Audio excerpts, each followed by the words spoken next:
This is Taiku number 113, the 113th Taiku in the Babylonian Talmud, according to the book written by Rabbi Aharon Yehoshua Pessin. And a Taiku is an unresolved, unanswered question. The tradition is that we must wait until the Messiah comes. And then Elijah the prophet answers the questions. I don't know why it is Elijah. Nothing disrespectful to Elijah, but the Messiah is the ultimate Torah teacher, so I don't understand why the Messiah doesn't answer these Taikus. That's my own personal Taiku. And,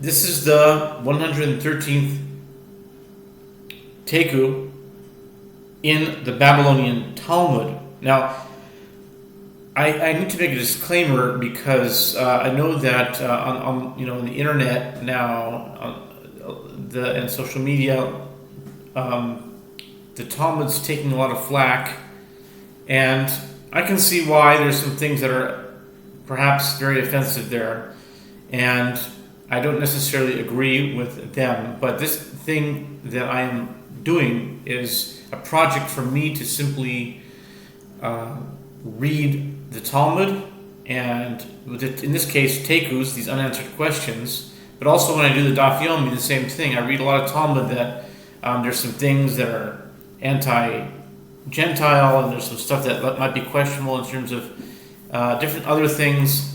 So I say a disclaimer, I am simply reading the Talmud. It doesn't reflect my own opinion. I am reading the Talmud. We have to take into consideration the time, the historical context, and there's someone who really explained it well. His name is Ash Mays, and he made a video about one of the really controversial pieces of Talmud in Ketubot or Kesubos, depending on your pronunciation, that talked about a 3-year-old girl and having relations with a 3-year-old girl, and it seemed like it was, let's just keep it because of the internet. But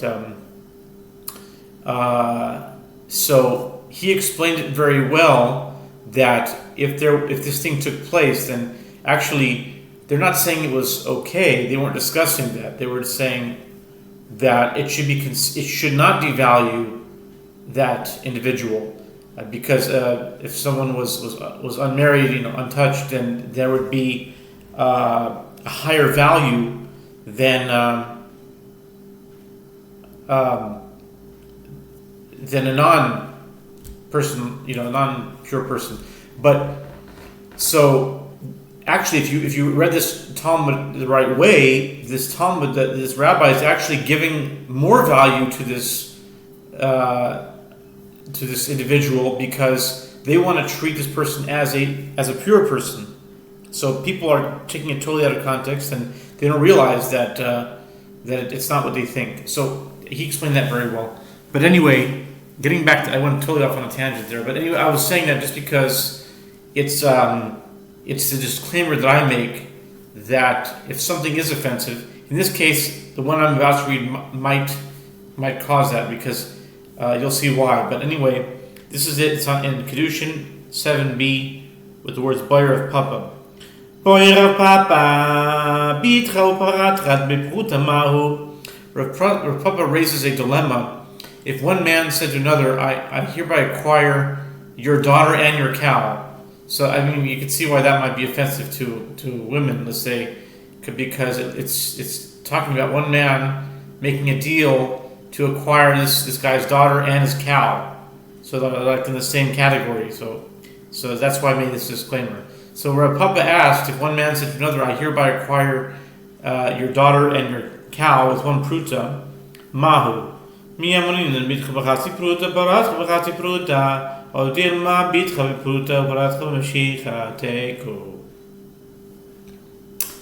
Okay, if a person said, I would like to acquire your daughter and your cow with one pruta, what is the halacha? Do we say that he meant your daughter should be betrothed with half of one pruta, and your cow purchased with half of one pruta, in that case, neither the betrothal nor the acquisition take effect. Or perhaps he meant your daughter should be betrothed with one whole pruta, and your cow would be acquired by something called mashicha. Mashicha means when you do an action that demonstrates your ownership of it. Like you pull it, and sometimes it's a chazaka. I'm confusing them, but one of the mashicha, if you pull the animal, it shows that you have ownership of it. It's a physical demonstration of ownership, and maybe when he said this, that the whole pruta would go to the daughter, and the cow would be acquired by pulling, and no satisfactory answer was found in this case either. And the Gemara says that the dilemma shall stand unresolved until the Messiah comes. This is why some of these I give my own commentary on why I don't understand why it became a Taiku. Because a person would never sell a cow for a half a pruta. Never. It's not worth that. So it's a moot, no pun intended, it's a moot point. Maybe now it's pun intended. Moot. It's a moot point. Why? Because a person would never, no one in the world would ever sell a cow for a half a pruta. A pruta is a really, really small amount of money. It's like a penny or a dollar or a penny. It's the smallest unit that you can use. It's a small amount of money. So a person would never sell a cow for a half a pruta. Never. Either they're giving it away, or they're going to sell it for the going price. Or if you want to really discount it, it's still much more than a pruta, let alone a half a pruta. So this case would never happen. Never has happened, never will happen. That person tells somebody, your daughter and a cow for one pruta. That means the daughter's worth half a pruta and the cow's worth half a pruta. That's insane. That would never happen. But then again, when it comes to these things, many people would agree. High-level Talmudic scholars would agree that these cases are not meant to be realistic. They're meant to say just what if.